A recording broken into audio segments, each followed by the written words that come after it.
so section 2, we're going to now learn how to write your adverts effectively. So without this bit, we're not going to get very far, because if you don't write your adverts effectively, people aren't going to click on your website, because people just won't be interested in what you're selling. So this is the most powerful bit. Okay.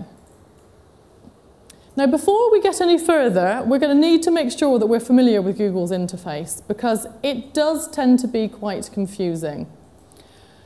It doesn't work the same as Microsoft software. There's lots of blue links all over the page, and that's how you navigate. So you actually navigate using the hyperlinks that are at the top and the bottom of the page. And we need to recognise the names of the different objects that will appear in our AdWords campaign. So here's some different types of objects that we will come across. We're going to have campaign, ad group, and advert, and that's just some of the different objects that we're going to meet in a minute. And I'm just going to show you where to actually find them on the main screen. Okay, right, so you should hopefully be able to see a screen that is fairly similar to this one. So just let me explain to you how to navigate around it. Now, I'm actually just in the account level at the moment. So if I just explain to you how to actually navigate within here.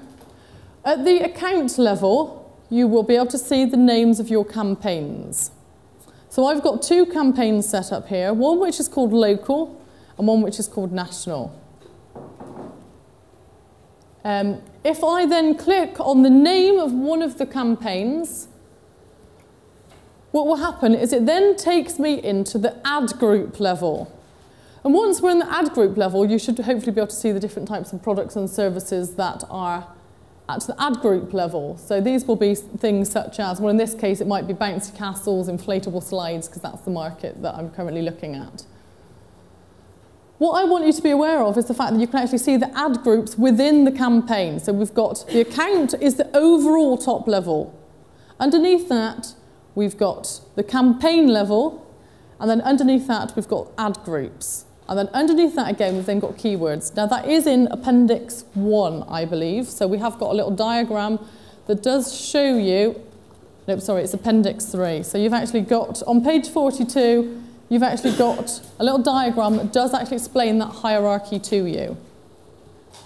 Okay, so we are at the ad group level here, and it shows you that for the ad group, bouncy castles, it shows you what the default bid is, how many clicks you've had, how many impressions you've had, that's how many times it's shown today, and what the click-through rate is. So it's exactly the same information as we saw at the campaign level, but it's then further broken down into the ad group level. Now the ad groups would be, for example, you might want to have 1 ad group per product or per service.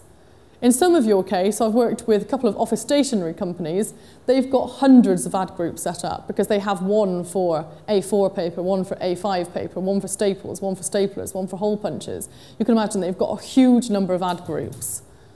So I imagine that most of you are probably thinking you're quite lucky, the fact that you haven't got too many to actually set up today. Okay, now once we actually get then within the ad group, so you can see that I'm just clicking on the link there, we should then hopefully be able to see the keyword list, which will actually be the keywords that I've generated using the keyword tool. Okay, and while we're waiting for that to load, can you see there's also some links at the top? Some of you will be familiar with navigating a website that way. You can also then jump back to the campaign level by clicking on campaign summary. You can jump back to the ad group level by clicking on the name of the ad group just there, which is local. Okay, so you've also got the links at the top for getting back out again of that screen.